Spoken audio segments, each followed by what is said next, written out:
नमस्कार प्यारे candidate, strong electrical channel पर आपका एक बार फिर से हार्दिक स्वागत करता हूं। दोस्तों, आज की इस वीडियो में अपनी बात करने वाले हैं दो पॉइंट के बारे में।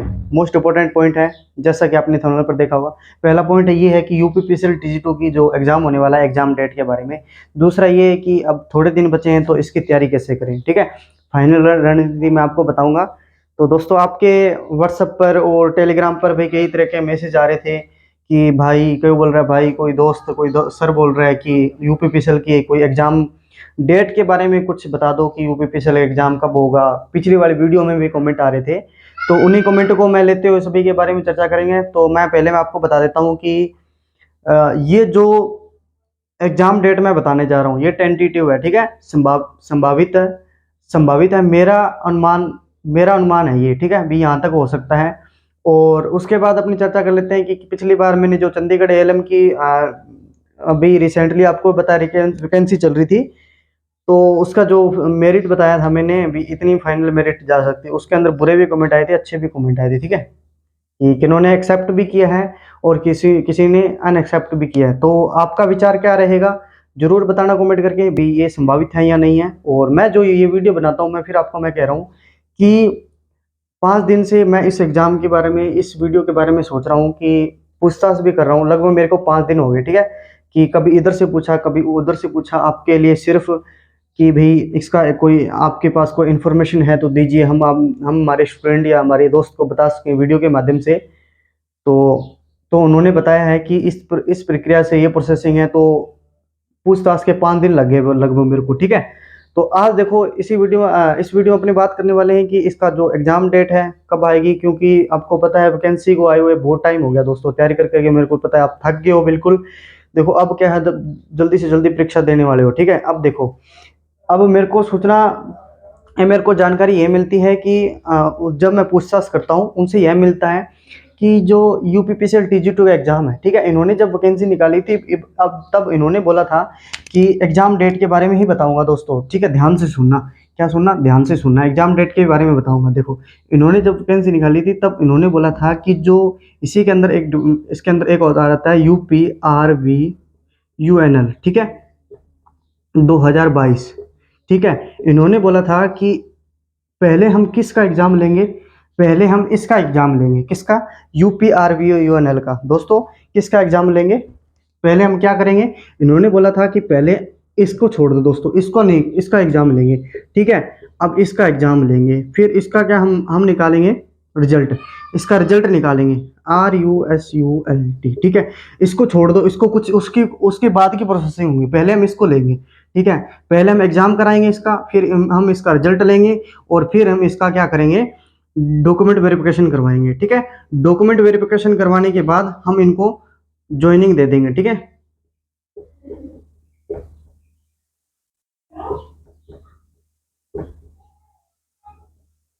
ठीक है, इनको क्या कर देंगे, पहले UPRVNL का पहले हम एग्जाम लेंगे, फिर इनका हम रिजल्ट निकालेंगे।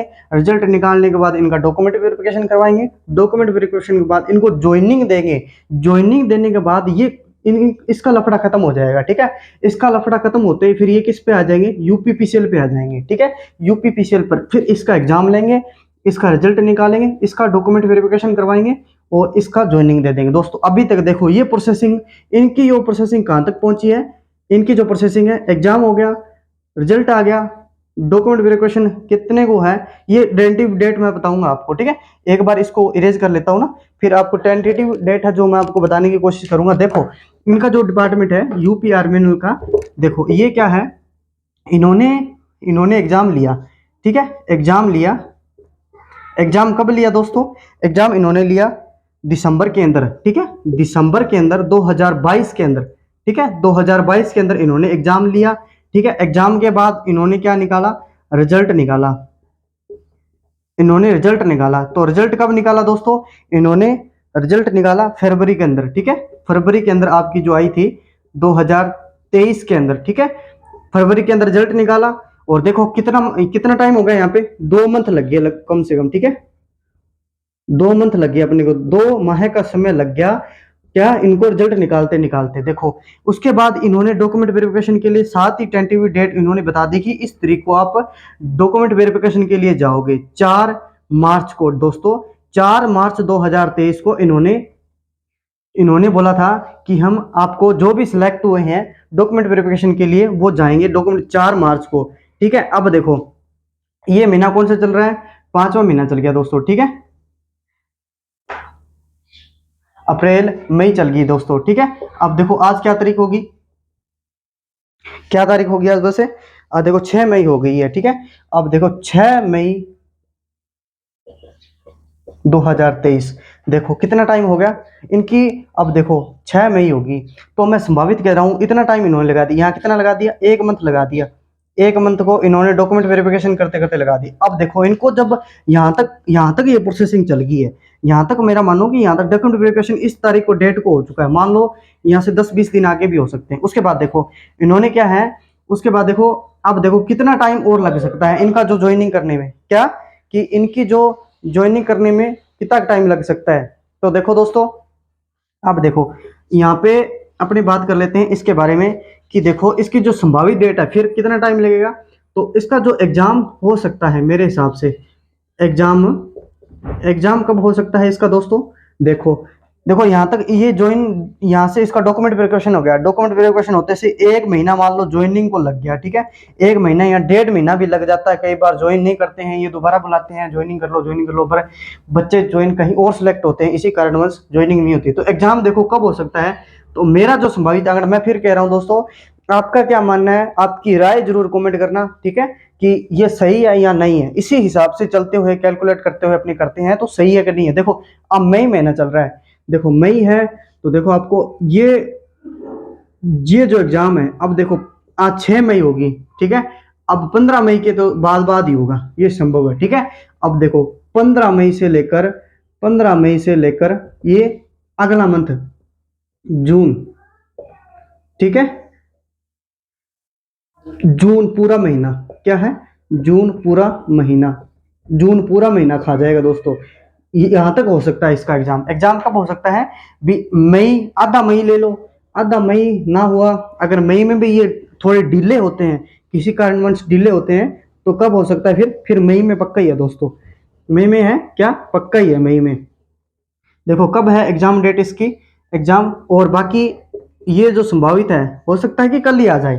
ठीक है, हो सकता है कि कल ही आ जाए, बट जैसा कि मैं आपको बता रहा हूँ संभावित है ये, अगर डिले होता है तो हो सकता है कि इन्होंने ये कल ही आपका जो एडमिट कार्ड जारी कर दे। ठीक है, आज ही शाम को जारी कर दे, ऐसा भी हो सकता है। ठीक है, तो देखो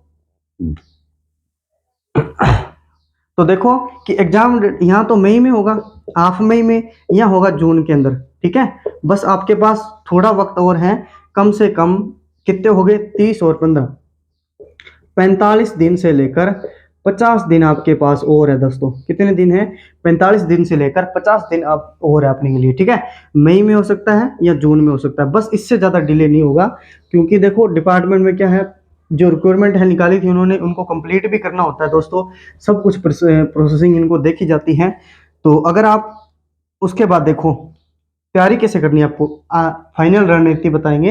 अंतिम अंतिम दौर रहता है, अंतिम चरण, उसमें क्या करें दोस्तों, उसमें क्या करना है अपने को, अपने चैनल पर क्या चला रखी, एमसीक्यू चला रखी, बहुत ही बढ़िया टॉपिक, बढ़िया मस्त एकदम, जैसे अपने कहें बेहतरीन एमसीक्यू। तो उसके जो 4 ऑप्शन, अच्छा उसके बाद देखो रणनीति, एमसीक्यू तो चला रखी है, प्लस के अंदर अपने को क्या करना है, देखो इन्होंने UPRVU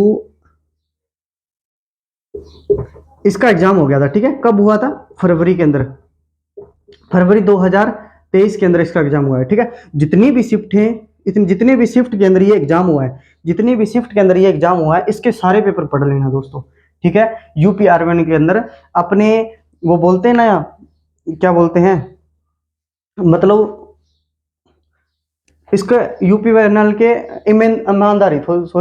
ईमानदारी से पढ़ लेना। इसके जो UPRVN के जितने भी एग्जाम हुए हैं, ठीक है, क्योंकि इसके अंदर देखो ये भी देख लेना कि कौन सा क्वेश्चन किस टॉपिक से ज्यादा आ रहा है, किस शिफ्ट के अंदर भी। अब देखो पढ़ना कैसे है, मान लो देखो इसका अपने को इसके पेपर कैसे पढ़ने हैं, देख लो, मान लो एक क्वेश्चन आ रहा है कि ट्रांसफार्मर किस सिद्धांत पर काम करता है, किस सिद्धांत पर काम करता है। ठीक है, एग्जाम्पल के तौर पे दे रहा हूँ, ये तो बिल्कुल सरल क्वेश्चन। ठीक है, पहला ऑप्शन दे दिया उसने, अन्योन्य प्रेरण, क्या दे दिया, अन्योन्य प्रेरण, ठीक है।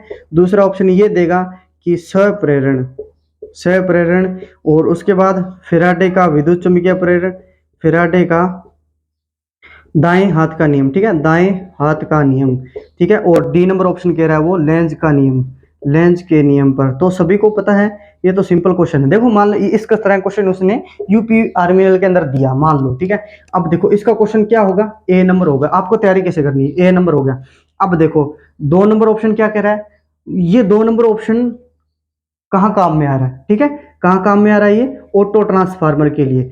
ऑटो ट्रांसफार्मर का सिद्धांत क्या होता है, सहपरण। चौक का सिद्धांत क्या होता है, सहपरण के सिद्धांत पर काम करती है, ठीक है। अब देखो फैराडे का विद्युत चुम्बकीय जो दाएं हाथ का नियम किस लिए लागू होता है, लेंज का नियम होता है किस लिए लागू होना है, ऐसे पढ़ना है।